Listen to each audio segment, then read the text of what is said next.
Praise the lord. ఈరోజు వాక్య భాగం మత్తయి సువార్త 11వ అధ్యాయం 28వ వచనం.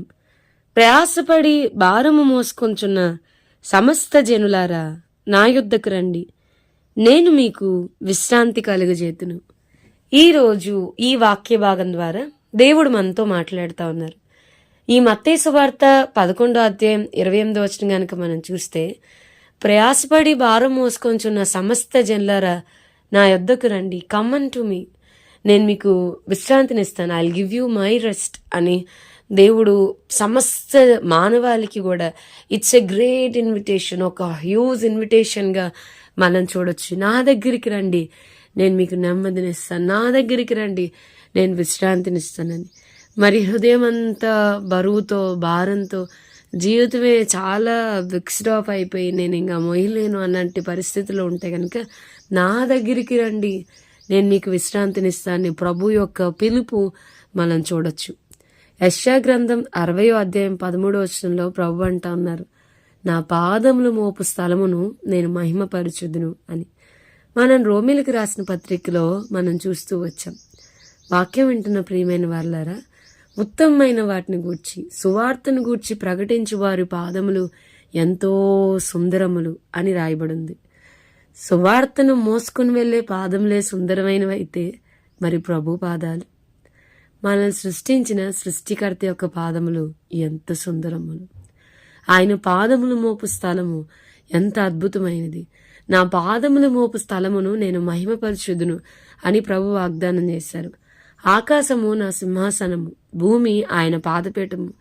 మరి మనుషులు నిర్మించిన ఈ హస్తకృతం లేనివి ఏ పాటివి అని వాక్యం చెప్తుంది. అయినా కానీ ఆయన మందిరాన్ని ఆయన మహిమతో అలంకరిస్తూ వస్తున్నాడు. మరి మందిరాన్ని మనం చూస్తే కనుక the dwelling place of God, దేవుని యొక్క నివాస స్థలముగా వాక్యం చెప్తాంది. గ్రంథంలో మనం చూస్తే కనుక it's a dwelling place of God. మనల్ని సృష్టించిన సృష్టికర్త యొక్క పాదములు మోపు స్థలము ఎల్ బేతేల్, ఇది దేవుని మందిరం. మరి దేవుడు ఉండే స్థలము, ఆయన సన్నిధి ఉండే స్థలము. సో బాధలు దుఃఖాలు ఇవన్నీ ఉంటే కనుక వాక్యం చెప్తుంది, సియోన్లో దుఃఖించే వారికి ఉల్లాస వస్త్రము ధరింప చేయబడుతుంది. సో మన ఇంటి దగ్గర ఉంటే ఏం ఉపయోగం ఉండదు. మరి ఈరోజు ప్రభువును ఆరాధించే దినం కాబట్టి దేవుని మందిరానికి వెళ్ళి హృదయపూర్వకంగా ప్రభువును ఆరాధిద్దాం. దేవుడు తన దాసుని ద్వారా మనతో మాట్లాడే అవకాశం ఇద్దాం. బయట ఎక్కడ మనం టైం స్పెండ్ చేసినా కూడా అందులో ఆశీర్వాదం ఉందని ఎక్కడా బైబిల్ చెప్పట్లేదు. కానీ ఆయన మందిరంలో 1 దినము 1000 దినముల కంటే శ్రేష్టము. ప్రతి గంట ప్రతి మినిట్ కూడా మరి ఆశీర్వాదం. నీ వెలుపలికి పోయినప్పుడు లోపలికి వచ్చినప్పుడు దీవింపబడతామని లేఖనాలు చెప్తా ఉన్నాయి. సో ఎక్కువ సమయం దేవుని మందిరంలో గడపడానికి ప్రయత్నం చేద్దాం. మందిరం అనేది అంత ఈజీగా మనకేం అవైలబుల్గా రాదు.